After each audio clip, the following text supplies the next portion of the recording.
Hello दोस्तों, welcome back to my channel once again. आज मैं करने जा रहा हूँ एक short length layers hair cut, जिसको आप देख सकते हो। सबसे पहले मैंने फ्रंट के बाल काटना शुरू करे हैं और मैंने फ्रंट के बाल पहला सेक्शन नोज के सामने लाके काटा है। दूसरा सेक्शन उसी गाइडलाइन को फॉलो करते हुए मैंने उसको एक स्ट्रेट लाइन में काटा है। क्योंकि मैं इसको ज्यादा स्लांट इसलिए नहीं कर रहा हूँ क्योंकि एक तो मेरा लेंथ छोटा है, दूसरा कि मेरे को स्ट्रेट काटने से बेनिफिट ये मिलेगा कि बाल अपने प्लेस पे फॉल करेगा, मतलब वो इंटर्न रहेगा। ये देखिए, तो मेरा वन साइड का हेयर कट कंप्लीट हो गया है। अब मैं चलता हूँ अपने नेक्स्ट साइड पर। यहाँ मैं आपको दिखा रहा हूँ कि मैं सबसे पहले सेंटर के बाल स्ट्रेट काटे थे, उसके बाद मैंने साइड के बालों को भी इस बिल्कुल स्ट्रेट लाइन में काटा है। जैसा कि आपको मैंने बताया कि अगर आप स्ट्रेट काटते हैं तो आपका बाल इंटर्न रहता है और वो आउटर्न नहीं भागता है, और उसमें थिकनेस मेंटेन रहती है। जितना आप उसको स्लांट करते जाते हैं उतना उसके अंदर वेरिएशन आता है, लेयर्स आ जाते हैं, और वो हमेशा थोड़ा इधर उधर जा सकता है। पर लंबे बालों में मैटर नहीं करता, वो लंबे बालों में अच्छा दिखता है, छोटे बालों में मैटर करता है। तो उसके बाद हम आते हैं पीछे, सेंटर पार्ट करते हैं नीचे तक और निकालते हैं 2 इंचेस का हॉरिजॉन्टल सेक्शन, जिसमें हम क्रिएट करेंगे अपना लेयर्स और बेस लाइन बनाएंगे। पहले सबसे पहले हम सेक्शनिंग करके बालों को क्लियर करेंगे, उसके बाद चलेंगे अपना बेस लाइन बनाने। ये मेरे दोनों साइड का सेक्शन हो गया हॉरिजॉन्टल। ये देखिए, इसको आपने अच्छी तरह से कोम करके क्लिप कर देना ताकि आपके बालों में ये बार बार अड़े नहीं, ताकि आपको काम करने में ईजी रहे। तो आपको जो आज समझ में आएगा, सबसे पहले आप बनाएंगे इसकी हम बेस लाइन। बेस लाइन का मतलब होता है वो लाइन जहां पे हमारा लेंथ मैक्सिमाइज होगा, मतलब जहां तक हमारा बाल मैक्सिमम लंबा रहेगा। तो ये देखिए, हमने बालों को ज्यादा छोटा नहीं करना है, सिर्फ 3/4 इंच से 1 इंच के बीच में उसको हमने ट्रिम आउट करना है। ये देखिए, स्ट्रेट लाइन में काटा है हमने, उसी से गाइडलाइन लेके लेफ्ट का पीस, ये देखिए इस तरह से, और उसी से गाइडलाइन लेके राइट का पीस हमने काट दिया है ताकि हमारा हेयर कट जो है बिल्कुल बेस लाइन सीधा आ जाए। ये देखिए, फिंगर को आपने एकदम स्केल की तरह सीधा रखना है और कट करना है। उसके बाद हमने करने हैं इसमें बॉटम लेयर्स। बॉटम लेयर्स का मतलब होता है कि बालों के बिल्कुल एज पर लेयर्स। ये देखिए, मैं इसको ले रहा हूँ 45 डिग्री से नीचे और इसके एज को काट रहा हूँ। ये देखिए, फिर अगला सेक्शन, सेम टेक्निक, वही पुराने सेक्शन से गाइडलाइन लेनी है, बिल्कुल उसी सेक्शन पे लेके जाना है। ये देखिए एच पे, और इसको कट करना है। जैसे जैसे आप बालों को काटते जाएंगे बाल आपके ऑटोमेटिकली इनसाइड होना शुरू हो जाएंगे। ये देखिए, अब हम दूसरी साइड आएंगे, सेम टेक्निक फॉलो करेंगे। 45 डिग्री का एंगल, गाइडलाइन कैसे लेनी थी मैंने बताया आपको। प्रीवियस सेक्शन से गाइडलाइन लेनी है और न्यू सेक्शन के उसमें बाल ऐड करने हैं। दोनों की क्वांटिटी अब 50-50 रखेंगे तो आपका हेयर कट कभी मिस, गाइडलाइन कभी मिस नहीं होगी।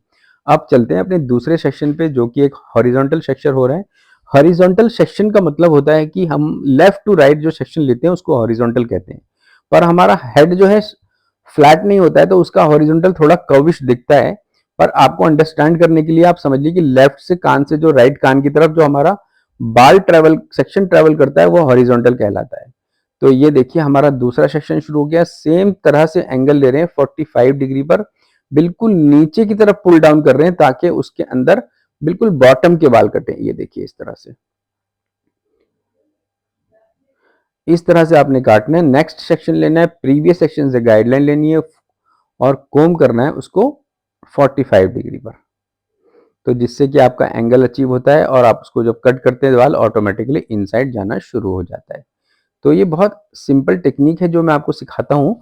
आपको, आई होप आपको अंडरस्टैंड हो रहा होगा। तो चलिए, हमारा वन साइड इधर का भी कंप्लीट हो गया। आप दूसरी साइड में देखिए किस तरह से एंगल करा जा रहा है, किस तरह से काटा जा रहा है। आपको हमेशा हेयर, जब भी कोई आप हेयर कट का वीडियो देखते हैं तो आपको हमेशा एंगल्स पे और देख ध्यान देना है कि किस तरह के एंगल यूज करे जा रहे हैं।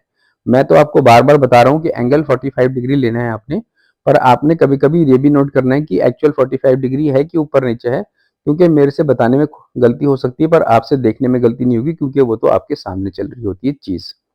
तो हमारा ये दूसरी साइड का भी सेक्शन कंप्लीट हो गया। अब हम चलेंगे अपने नेक्स्ट सेक्शन की तरफ। ये स्ट्रेट लाइन चेक कर रहे हैं, कोई बाल अगर साइड से लंबा आता है तो उसको हम रिमूव कर देते हैं।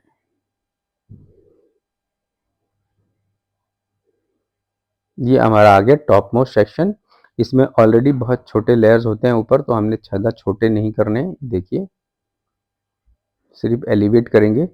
अब इस सेक्शन को आपने वॉल्यूम के लिए भी एलिवेट कर सकते हैं, एंगल चेंज करना है उसके लिए भी एलिवेट कर सकते हैं। तो इसको मैंने 90 डिग्री ही एलिवेट करा है और जो इसमें बाल थे नीचे वाले बालों के साथ ब्लेंड करके काटा है, क्योंकि ये हमेशा इनसाइड हो जाते हैं ऊपर वाले बाल। जो तंग करते हैं हमेशा वो बॉटम के बाल तंग करते हैं, क्योंकि वो शोल्डर पे टच होते हैं और वो बाहर जाते हैं। तो क्लाइंट आपको हमेशा कंप्लेंट कर सकता है कि आपके बाल शोल्डर पे टच, मेरे बाल बाहर निकल रहे हैं। तो आप उनको एक्सप्लेन कर सकते हैं कि मैम आपके बाल जो हैं ये शोल्डर पे टच हो रहे हैं, इसलिए बाहर हो रहे हैं, क्योंकि शोल्डर हमारा बॉडी से बाहर जाता है। ये देखिए। और आपको मैं हमेशा बताता हूँ, आपका क्लाइंट्स के साथ कन्वर्सेशन किसी ना किसी टॉपिक पे चलता रहना चाहिए। वैसे तो मैं ये रिकमेंड करूँगा कि आप अपने सैलून से रिलेटेड या बालों से क्लाइंट के रिलेटेड, या क्लाइंट को जो चीज़ पसंद हो उसके ही रिलेटेड बात करें। तो जो ये क्लाइंट है मेरे, ये लद्दाख से हैं, मतलब हैं तो हमारे शहर से ही, पर ये लद्दाख में आर्मी में, तो लद्दाख में पोस्टेड थे। तो अभी लद्दाख से लौटे हैं, तो उनसे वहीं की कहानियाँ चल रही हैं मेरी, क्योंकि मैं एक राइडर भी हूँ, तो मैं लद्दाख भी करता हूँ बाइक से। वो मेरा शौक है। जब मैं काम से थोड़ा फ्री हो जाता हूँ जिस मंथ में, तो मैं लद्दाख की राइड भी करता हूँ। तो ये हमारा बैक और साइड के बालों को हम ब्लेंड ब्लेंड कर रहे हैं, वो भी ब्लंट स्टाइल में। फ्रंट से फेदर का लुक बन रहा है आगे। तो ये हमारे बाल देख सकते हैं किस तरह के लग रहे हैं। इसके बाद आपको लेके चलूँगा इनके क्विक ब्लो ड्राई की तरफ, जिससे आपको पता चलेगा कि हेयर कट का शेप कैसा है। हमें हेयर कट में ज़्यादा चेंजेस नहीं चाहिए थे, तो आप देख सकते हैं कि बाल तो काटे हमने बहुत थोड़े से हैं, पर जो शेप है इसका, ये क्लाइंट आपके पास किसी एक छोटे काम के लिए भी क्लाइंट आ सकता है, तो उस शेप को मेंटेन कराने के लिए ये मेरे पास आते हैं। ये देखिए।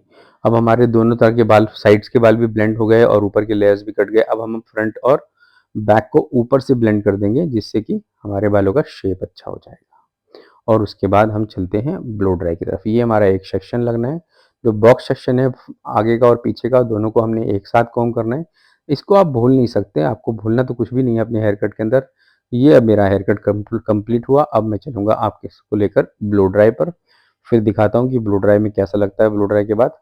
Thank you for watching. आप ये मेरी वीडियो में इतनी देर तक बने रहे, इसके लिए आपका थैंक यू है। अगर आपको मेरा वीडियो पसंद आता है तो उसको प्लीज़ लाइक करेंगे, और उसको सब्सक्राइब भी कर सकते हैं। आपके लाइक एंड सब्सक्राइब से मेरे को काफ़ी मोटिवेशन मिलती है, और इसी तरह से आप मेरे को मेरी जर्नी में हेल्प कर सकते हैं, ताकि मैं आगे वाले आने वाले टाइम में आपको और भी अच्छा सिखा सकूँ। ये देखिए, ब्लो ड्राई करने के लिए कुछ नहीं करना है, इनसाइड करना है बिल्कुल लूज़ हैंड से।